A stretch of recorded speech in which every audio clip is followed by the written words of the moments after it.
Hey everyone, I'm Clue. So, we're back here on the Data Pack project. Now, I was going to work on spells and custom enchants, right? But we're on the new snapshot, 23W41A. So, there's a new feature, and that feature sort of contests with something else we did put on the board, and that is this one, right? Decorated pot breaking. So I think I should be able to find an old clip, but basically the old way I used to have it working was if you had a decorated pot, right? You find all your shards, you assemble it, you then get an iron golem to stamp on it, it will get crushed, and you will get random items, and those items are usually beneficial for the pack. Now the whole thing is you can store items, right? Inside. Oh, that's a cool animation though. You can store. Is this storing? I can't tell because we're uncreative. I assume it is. You can store items in a pot, and then with a bow, I believe it is, you can break it. Is that correct? Yeah, and then we get back our items. But I believe you can only store up to one stack, and you can only do it in one click. It looks like. I'm curious. Giving us one each time. Can you only store one item? Should really have looked at the tooltips. But this in itself, right? For normal pots is cool, but going to the trouble to find all the different shards and create your pot, just to then have it as, pretty, crappy item storage. I think we can do something a bit more fun with it as well. Now, you do have the redstone option, right? To detect, to take stuff out and put stuff in. I'll take a look at probably the patch notes and we'll probably go through it a bit more. But yeah, the main thing this is obviously for is map makers, which is great, right? But yeah, I think we can accomplish something a little bit fun, so that's what we'll tackle today. And if we have time, we'll probably go over the magic and the custom enchants, right? Or at least start it. So I have tweaked it and I've done stuff, right? So there's now both a right and left click functionality. Anyway, I'm gonna get to work and then we'll go over decorated pots. So basically the concept's nice and simple. Iron golem on the top of a decorated pot crushes it, right? And then we can have it spawn items, spawn different mobs, all different fancy things. Or something I did want to try before I start setting up all the drops is this. So we're executing as an arrow and we're detecting if the block that it's in is a decorated pot.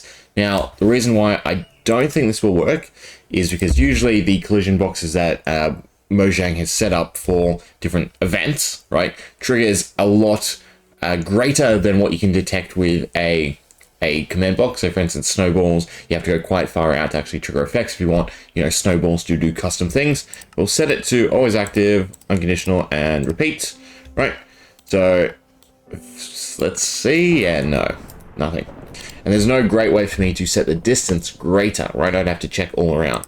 For instance, I can do down, that's probably the easiest one, right? So if it's -1, we get smash, right? But in most cases, you have to then shoot it directly down for it to actually smash the decorated pot, right? We didn't get another proc there. So I'd have to check, I guess, every direction if I wanted to use projectiles, right? To be able to smash decorated pots. So you shoot it from this side, so that would be, say, call it 1x, right? -1x, 1z, -1z, then up and down. That is one way to handle it. Then thinking about it, what sort of fun is that, right? You build the pots just for then you to shoot yourself. I feel like having the iron golem or having some extra entity that you have to, utilize to crack this open to get its goodies probably feels a little bit better. Now, the main concept that I do want to go with, right, is depending on which shards you use, you get different drops. So for instance, if you craft a 4-sharded pot, you're going to get a drop roll per the different types of shards. So, right, angler might drop, a fish or something like that, archer, yes, arrows, different types of arrows maybe, arms up, I'll have to think about it, same with the weapons, but basically just have unique drops or unique tables or stuff to roll against per shard, meaning that you want to go out, you want to collect all different shards, assemble the pot, and then have an iron golem break them, right? Although, yeah, it feels a bit wonky now, because obviously you can do that, right? And I can understand the confusion. Maybe I should make it so you can destroy it with a bow, with any projectile. It's not too hard. Oh, give me a sec. Right, let's see if this works. So I ended up doing that. I ended up writing out all the 6 sides. But no matter where we shoot it, no. Okay. Down still should work, right? Because we've seen that so far. Oh. Okay. Let's just proof check the functions then. We're doing executes at Runechant projectiles. which includes all the projectiles, right? If block 1, decorate pots, then it should run the function, which does exist, okay, so that's fine. And then the function itself should just say smashed, right? And then it should also play sound, play particle. I don't see any reason why this shouldn't be functional, right? If we still set up a iron golem, oops, oops, come on, there we go. What? I don't know why it said as a bat, I suppose, but yeah, okay. And things are going terribly laggy, it looks like. Right, or are you just walking weird? F32. No, so something I've just added has really upped the lag. I will say this version is definitely laggier than previous versions. FYI, if you're curious. We'll kill everything but the player. Does not make it better. No, so one of the functions. Has to be the pot function then. I don't know why. I'm type specific. I am, yeah, doing everything properly. Alright, let me delete them and see if that's better. Yeah, weirdly enough. So it doesn't like having to check blocks. That must be the issue. Although I do have lots of other commands that are checking blocks, curiously. Let me give it one more shot. Let me retype it out using this exactly. Alright, fingers crossed this isn't hugely laggy. It is already substantially worse. Well, it's actually going back down. But does it work? Right, so no matter where we shoot from, it should say, no, it doesn't. Still doesn't work. Well, I copied this verbatim. I'm curious if this would work at least. It does. Alright, so down still works, but all these other angles, maybe, it's probably because they're diagonals. Right, this might work. Sorry, let me do that so I can actually tell.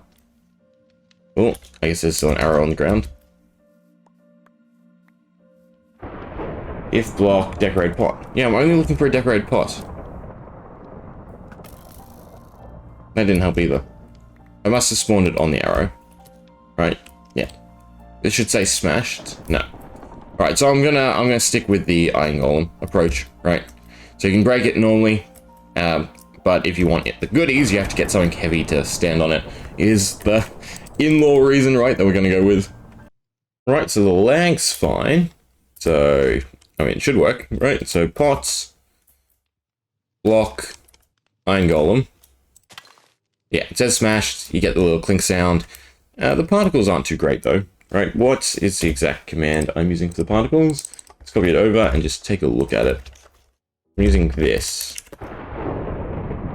And that, you know what the issue is probably? The iron golem has fallen at that point. Oh, plus it's anchored at feet anyway. I think if I do this, save and reload the world, it might look a little bit better. Right? Sorry, guy. Well, you have resistance.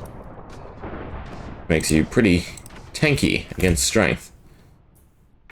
But now you're done. I didn't actually have to do that because you moved away, so I'm sorry. Iron golem, block, smashed, and there was some particles. And you can hear the sound, right?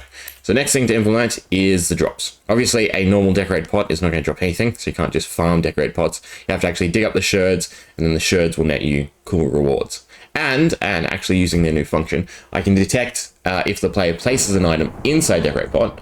So for instance, I can make them, use some sort of catalyst item to bring something out, right? So for instance, these hearts could summon different entities if you stick one in the vase. I think that could be cool.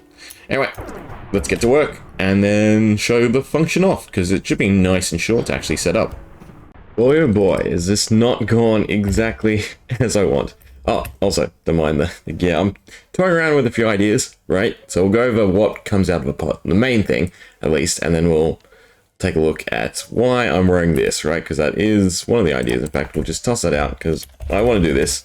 I hate having a messy inventory, right? But we'll pick that back up. So I've been playing around with another trim, right? It's a wraith. So the way it works, we get out an iron golem. Then we get out some sherds. We'll just do the angler one, right? Angler. We need a crafting table because it's a weird ball, isn't it? Oh, I have one right there. Right, so we craft a decorated pot. So this is a angler sherd pot. And then we have an iron golem. If we go ahead and pop it down. Also need some grass. We can pop the iron golem on top and break it. And ta-da! Out comes some drowned, I want to say, right? Because it's the angler sherd. But they don't really fight iron golems. Their first priority is to go to water, I think. From the looks of it. It's fine. But they are super tanky, because their idea is these are meant to actually be difficult mobs. Oh, there you go. And they even used... Comes dazed. Ah, right. That's the luck ability. But we can beat them. Unfortunately, he didn't drop anything. You got done by the iron golem. Let's see if either of these drop the items. Yes. So we get a faded scrap, remnants of an ancient artifact, which, if you remember, or, well, actually, we need the other item. How did you... Oh, there's a little cave. You drop it? No. Okay, let's summon a few more to try and get them. But basically, each sherd offers a different mob. So, obviously, angler is, well, drowned, right, as we've gone through. Come on. I think I made it a 10% chance, which is a bit annoying. I might just have to summon it. And all of you guys are sort of in the way. Also, I don't know. I like the idea of the iron golems, because the idea was, you know, they're heavy enough to crush the decorated pots. But, with the whole new destruction effect, I'm kind of having my doubts. Come on, drop the ancient eye. Just one of you. Yes, there we go. I can get it. Did I get it? Yeah, okay. So ancient eye. So this, plus the faded scraps, if you get a full stack, you can use to craft something. Right, and then they'll have other uses too. Ooh. Especially because I want to tie them into the magic system and the way I will handle enchants, which we'll probably go over just at the end of this video. I haven't had time to set any of it up, but we can go over the main concept and ideas. But if we grab out a shard of power, we can go ahead and combine these three. So a stack of the scraps. Done. Ancient eye and a shard of power. Gets us an ancient satchel. Then we can use to get some bonuses from the clusters, which were way back when. But yeah, so with the pots, the basic idea is, depending on the sherd you use, determines the mob that spawns. If you use more sherds, more different sherds, you're going to get a bunch of different mobs. Get you more chances at the faded scraps. I don't know if I'll do custom weapons. Now the armor, right, was to essentially, I think this one should have it on, yeah. Right, so I don't know if this looks better. I wish I could do transparent armor, but you can't, right? It always goes to full opacity. So I might just go with the color scheme of the ancient eye, because I don't mind the little trim bits here, right? Especially the little wristbands, however you want to call them, maybe legs or something like that. But I definitely don't want to cover the full body, because I like the little spectral effect. It's just the glow outline, and then they're invisible. Then, of course, they have the ancient eye as their head. Although that will only render for the humanoid mobs, is that the term? I mean, the illagers, it doesn't render, which is kind of sad, right? Illagers would look cool in armor. But yeah, so you can set up, you get all the different sherds. If you use 4 of a kind, right, you're going to have an easier time, but less loot. If you use 4 different ones, then you're going to get more loot, but also more enemies, right? But then, you know, you sort of want to farm the enemies, because again, you want to get to a full stack of the fade scraps, plus I'll probably end up adding in something else with them, or some way to trade them in. And then the ancient eyes as well will be useful for other stuff. And as you saw, it took us 5 or so to actually get one. But yeah, that's the concept for the breakable decorate pots. And then we also have, if you stick in one of these hearts, another bonus. It'll probably just buff up the entities. Again, it's been a lot slower than what I would like. So we're not green. We are, unfortunately, only yellow at the moment. Still, right? We started 4th of the board? 15, 18, no, not even 4th. A 5th of the board. But we are going to discuss this, and I have actually worked on it a little, so we can also do that, right? So yeah. Obviously, these, again, are going to take the longest. I was hoping all of these, either of these two, would only take, you know, 1 episode or a day of me working, right, to actually get them done. Some of them are going to be quick, but yeah, decorated pots, just because I've had a lot more complex ideas, it's taking a lot longer. Anyway, on to how the enchant's going to work. So, we want the ancient eye, we want the shard of power. There is 2 more items that I'm going to use, right, but I don't remember what they are. I don't know if I've added them into the game yet. I know the Shard of Power is one. No.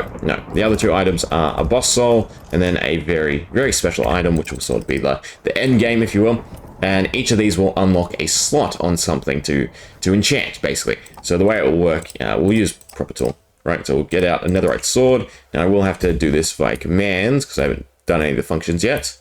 But basically, you throw out the item, you throw out one of these on one of the altars up there, and they'll combine together, and it will essentially unlock a lore slot. And I'll show you what it looks like, right? So let me just modify the sword. Fortunately, they're too long for me to do manually, so I have to do it with the command block. That should add the first layer, so an empty slot, right? But then we also would add a identifier, and this way the player can't unlock multiple empty slots through the same item. So for instance, this is the Shard of Power, so to speak, right? So it applied these two things to the sword.